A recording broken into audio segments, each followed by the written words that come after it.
सबसे पहले तो सभी का नमस्कार। उम्मीद है मेरी आवाज पीछे तक पहुंच रही होगी। ठीक है, मैं और तेज से बोलने का प्रयास करूंगा।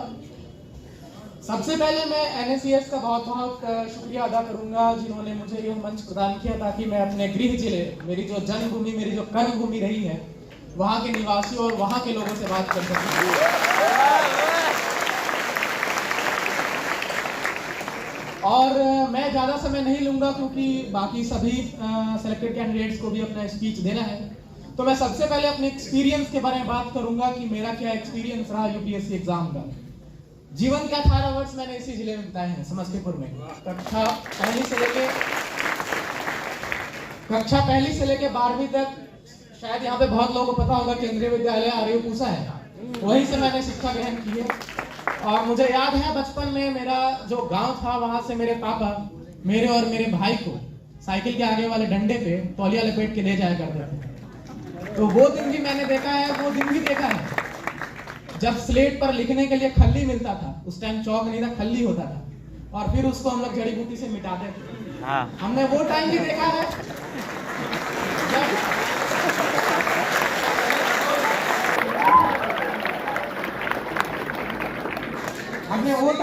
है जब आज तो गली गली में मोमोज के दुकान खुल गए हैं। मैंने 10वीं 11वीं तक मोमोज का नाम नहीं सुना था। मोमोज, सैंडविच और पिज्जा जैसी चीजें क्या होती है, यह सारी चीजें मुझे धीरे जाने के बाद पता चली। तो सबसे बड़ा मेरा उपलब्धि यह था कि मैंने गांव से पढ़ते हुए 5 kilometre daily up down cycle से धूप में करते हुए यहाँ से 12वीं की शिक्षा ग्रहण करने के बावजूद दिल्ली विश्वविद्यालय से ग्रेजुएशन करने के बाद मैंने उपलब्धि हासिल की। और इसके कुछ मूल पॉइंट्स रहे हैं जो शुभम जी ने भी बताया और जो प्रवीण जी ने भी बताया, और जो इस जिंदगी के हर पहलू में लागू होता है। आप यूपीएससी की तैयारी कर रहे हैं या इसमें से बहुत सारे मुझे स्कूल और कॉलेज के छात्र लग रहे हैं, तो उन सब के लिए भी कुछ की पॉइंट्स हैं जो मैं बताऊंगा। पर उससे पहले आप लोग का मनोरंजन कह सकता हूँ या उत्साह बढ़ाने के लिए मैं चंद लाइनें पेश करूंगा। कृपया ताली में बजाएं, लास्ट में बजाने के लिए एनर्जी बजाएं। चंद लाइनें हैं कि बेहतर से बेहतर की तलाश करो, मिल जाए नदी तो समंदर की तलाश करो। टूट जाता है शीशा पत्थर की चोट से, टूट जाए पत्थर ऐसा शीशा तलाश करो।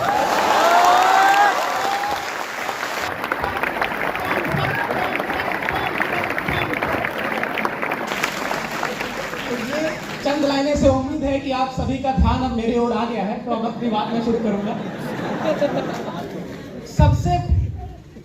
सबसे पहली चीज जो एक आईएएस बनने के लिए जरूरी होता है, जो प्रवीण जी ने भी बताया, वह है अच्छा इंसान बनना। अगर आप अच्छा इंसान नहीं है, आपके जिंदगी में डिसिप्लिन और अनुशासन नहीं है, तो आप कुछ नहीं कर सकते, आप आम आदमी बन के रह जाएंगे। तो सबसे जरूरी है कि जिंदगी के हर पहलू में आप कैसे किसी से बात कर रहे हैं, आप कैसे किसी से पेश आ रहे हैं, आप कैसे अपनी आम जिंदगी को जी रहे हैं, आप कैसे अपने मम्मी पापा से बात कर रहे हैं, आप कैसे अपनी जिंदगी को जी रहे हैं, वह सारी चीजें यूपीएससी के एग्जाम में रिफ्लेक्ट होंगी। और एक और चीज मैं कहूंगा कि अगर आपको आईएएस बनना है तो एक दिन शायद डीएम साहब की कुर्सी पर बैठना होगा, तो एक बार यहाँ भी कुर्सी पर बैठने का आनंद ले लीजिए। जो लोग यहाँ पे खड़े हैं कृपया कुर्सी पर बैठ जाएं ताकि पीछे वालों को दिक्कत ना हो। एक नम्र निवेदन है। ठीक है। और कृपया शांति बनाए रखें। मैं यही एक गुजारिश करूंगा कि मैंने पहले ही बात डिसिप्लिन की थी कि अगर आपके जिंदगी में अनुशासन नहीं है तो आप कुछ नहीं कर सकते। तो अनुशासन आपको लाना बहुत जरूरी है। मैं अपने सबसे पहले शुरुआती जीवन की बात करूंगा कि मेरा क्या जीवन था। मेरे दादाजी आज के टाइम में 95 ईयर्स के हैं, तो उन्होंने मुझे न्यूज़पेपर पढ़ना सिखाया। जब वो पढ़ते थे, जब हम लोग बच्चे थे, क्लास 1 2 बचपन यही मेरा गाँव में गुजरा है, तो हम लोग बोरा लेके जाते थे दादाजी के पास पढ़ने, और वहां पे अगर होमवर्क नहीं कंप्लीट होता था तो पिटाई भी लगता था। होमवर्क कंप्लीट होता था तो गड़िया चौक से समोसा लिट्टी आता था। तो हर चीज वो मुझे याद है।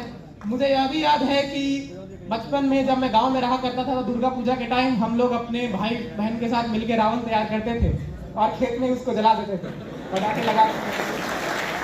तो ये सारी चीजें, ये सारी गतिविधियां मैंने बचपन में की है। लेकिन एक चीज जो मैंने इन सबसे सीखी है वह है कि जिंदगी में आपको अगर कुछ करना है तो उसके प्रति 100% देना है। बाद में यह नहीं सोचना है कि काश मैं ये कर लेता तो ये हो जाता। वो जो लाइन है कि अगर मैं ये कर लेता तो शायद मैं सफल हो जाता, वो नहीं आना चाहिए आपके ज़हन में। तो ये सबसे इंपॉर्टेंट चीज़ है।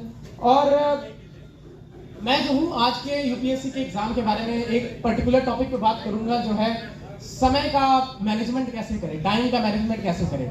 यहाँ पे बहुत सारे कॉलेज में लोग हैं, उनसे मेरी एक ही गुजारिश है, कृपया जल्दीबाजी ना करें। जिंदगी में कभी भी आप जल्दीबाजी करिएगा तो आप शिखर तक नहीं पहुंच पाइएगा। जो भी कॉलेज में है, जो भी छात्र और छात्राएं कॉलेज में हैं, उनके लिए सिर्फ एक एडवाइस है कि आप लोग अपने कॉलेज डेज का अच्छे से उपयोग करें। जो भी आपके कक्षा में पढ़ाई हो रहा है, जो भी आपके सिलेबस में है, उसमें अच्छे से पढ़ें। अगर कोई एक्स्ट्रा करिकुलर एक्टिविटी हो रहा है, स्पीच हो रहा है, डिबेट हो रहा है, कंपटीशन, सब में पार्टिसिपेट करें। मैं जब स्कूल में था, कक्षा पहली से लेकर 12वीं तक केंद्रीय विद्यालय में, तो नाच गान तो आता नहीं है, उसके अलावा जितनी एक्टिविटीज होता था सब में मैं पार्टिसिपेट करता था। यूनिवर्सिटी में परेड का कंपटीशन हो या फिर डिबेट का कंपटीशन हो या फिर स्पोर्ट्स में टेबल टेनिस या खो खो या कबड्डी खेलना हो, सब में मैं पार्टिसिपेट करता था। तो जो भी स्कूल में है, जो भी कॉलेज में है, हर उन कॉम्पिटिशन्स में आप पार्टिसिपेट करें और उसी से आपके व्यक्तित्व का विकास होगा, उसी से आपके अंदर जो कॉन्फिडेंस है वो आएगा, उसी से आप अलग अलग लोगों से मिलेंगे। और जब आप अलग अलग लोगों से मिलते हैं तो उससे आपके अंदर आत्मविश्वास आता है। और वो आत्मविश्वास इस परीक्षा के लिए नहीं, जिंदगी के परीक्षा के लिए भी इंपॉर्टेंट है। आप अगर बैंक की तैयारी कर रहे हैं, एसएससी की कर रहे हैं, आरबीआई, कोई भी चीज का एग्जामिनेशन की तैयारी कर रहे हैं, तो वो अनुशासन और वो आत्मविश्वास, वो बहुत जरूरी चीज है। तो यूपीएससी के लिए मैं 2-3 चीज़ों के बारे में बात करूंगा। जो एक टाइम मैनेजमेंट का जो कंपोनेंट है, मैंने 2017 में यहाँ से 12वीं करने के बाद मैं यहाँ पे स्कूल टॉपर था, 91% था। तो मुझे दिल्ली विश्वविद्यालय में बीए ऑनर्स पॉलिटिकल साइंस में एडमिशन मिल गया था। और बहुत मैं भाग्यशाली भी हूँ कि एक सिंपल ग्रेजुएट होने के बावजूद 10वां रैंक मैं हासिल कर पाया। तो उसके पीछे 2-3 चीज़ें हैं जो मैं आज आप सबसे शेयर करूँगा। पहला तो यह है कि आप अपने समय की कीमत को पहचानें। आपका एक एक सेकंड, एक एक मिनट, एक एक घंटा वापस लौट के नहीं आने वाला है। आप अगर एक सेकंड भी व्यर्थ करते हैं तो बाद में वो एक सेकंड आपका 1 साल बर्बाद कर सकता है।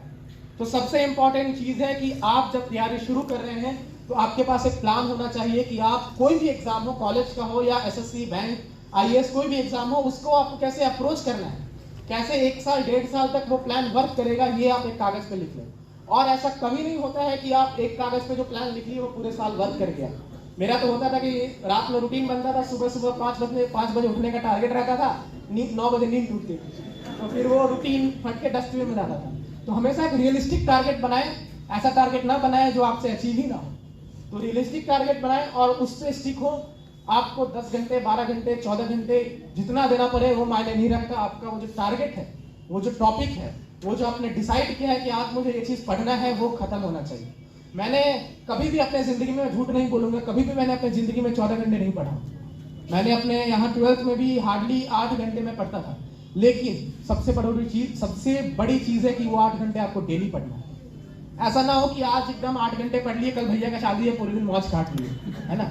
ऐसा नहीं होना चाहिए। आपको डेली पढ़ना है, 7 से 8 घंटे, 9 घंटे अगर आप डेली पढ़ रहे हैं तो दुनिया का ऐसा कोई एग्जाम नहीं है जो आपसे क्लियर ना हो, है ना। तो ये बहुत जरूरी चीज है। और उसके बाद मैं यही कहूंगा कि अगर आप डेली प्री और मेंस में अगर डिवाइड करें तो शुरू में मैं यह कहूंगा कि प्रीलिम्स को ज्यादा टाइम दीजिए।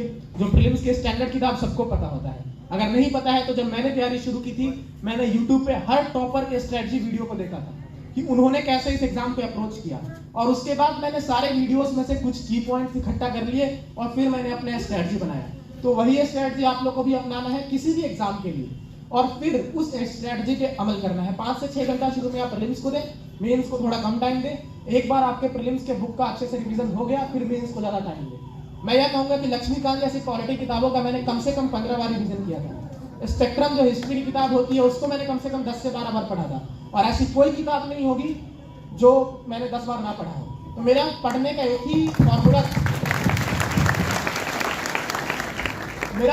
एक ही फॉर्मूला था कि तब तक पढ़ो जब तक किताब न बोल दे कि छोड़ दे मुझे।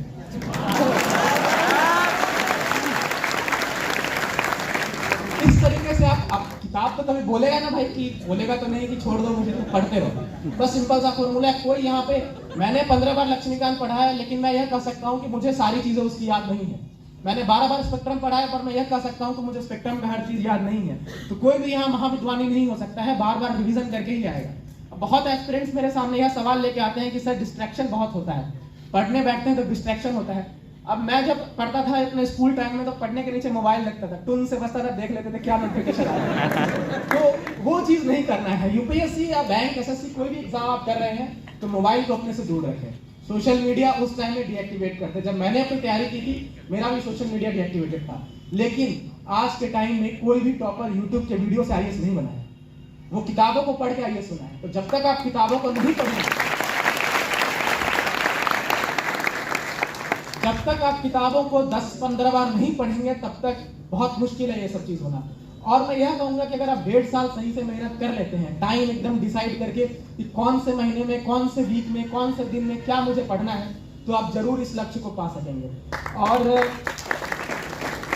मेरी कुछ चीजें हैं जो यहाँ पे मेरे हिसाब से कुछ स्कूल में भी हैं, कुछ कॉलेज में भी हैं, तो उनके लिए बस मेरा एक ही वर्ड रहेगा कि आप अपने आखिरी वर्ष में तैयारी शुरू करें, एकदम सीरियस वाला। कि मतलब मैं जब अपने कॉलेज में था तो फर्स्ट सेकंड ईयर मैंने कॉलेज में जितनी एक्टिविटीज होती थी, जितना कॉम्पिटिशन था, मैंने इंटर्नशिप किया, मैंने अलग अलग सोसाइटीज में पार्टिसिपेट किया, मैंने वहाँ पे लीडरशिप पोजीशन लिया।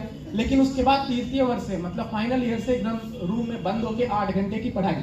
अब रूम में बंद होने का यह भी मतलब नहीं है कि बाहर नहीं निकल रहे हैं, बाहर निकल रहे हैं, परंतु आपको थोड़ा रिस्ट्रिक्ट करना पड़ेगा खुद को, ताकि आप पढ़ाई को ज्यादा टाइम दे सके। तो यही मेरा जो था सो था। बाकी तो और टॉपर्स हैं बताने के लिए, बस मैं दुष्यंत कुमार की एक छोटी सी कविता है, उसी से मैं समाप्त करूंगा इसको। कि ये मैंने खुद नहीं लिखे, दुष्यंत कुमार जी बहुत बड़े कवि हैं, उन्होंने लिखा है। ये मैं आपको पढ़ के सुनाऊंगा। हो गई है पीर पर्वत सी पिघलनी चाहिए, इस हिमालय से कोई गंगा निकलनी चाहिए। आज यह दीवार पर्दों की तरह हिलने लगी, शर्त लेकिन थी ये कि बुनियाद हिलनी चाहिए। हर सड़क पर, हर गली में, हर नगर में, हर गांव में हाथ लहराते हुए हर लाश चलनी चाहिए। सिर्फ हंगामा खड़ा करना मेरा मकसद नहीं, सारी कोशिश ये है कि सूरत बदलनी चाहिए। और इसके लास्ट के 2 लाइन है, मेरे सीने में नहीं तो तेरे सीने में ही सही, मेरे सीने में नहीं तो तेरे सीने में ही सही, हो कहीं भी आग लेकिन आग जलनी चाहिए। इन्हीं पंक्तियों से मैं समाप्त करूंगा। और मैं बहुत खुद को भाग्यशाली समझूंगा कि इस 4 जितने भी बच्चे हैं उसमें से अगर एक तो भी आईएएस निकल जाएगा, तो मेरा यहाँ आने का मकसद, एनएससीएस और संतोष सर जैसे लोगों का आने का मकसद सफल हो जाएगा। और मैं एंड में यही करूंगा कि जो करें ईमानदारी से करें, खुद को चीट ना करें, जीवन में डिसिप्लिन लाएं। आप कैसे लोगों से डील करते हैं, यह बहुत बड़ा फैक्टर है। और एक अच्छा इंसान बनने पर फोकस करें। आईएएस, बैंक, ये सब तो रास्ते में आते जाएगा। बहुत बहुत धन्यवाद।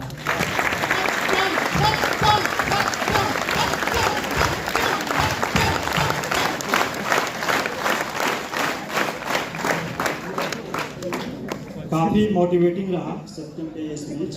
आई होप कि आप लोगों को एनर्जी आ गई होगी। लेकिन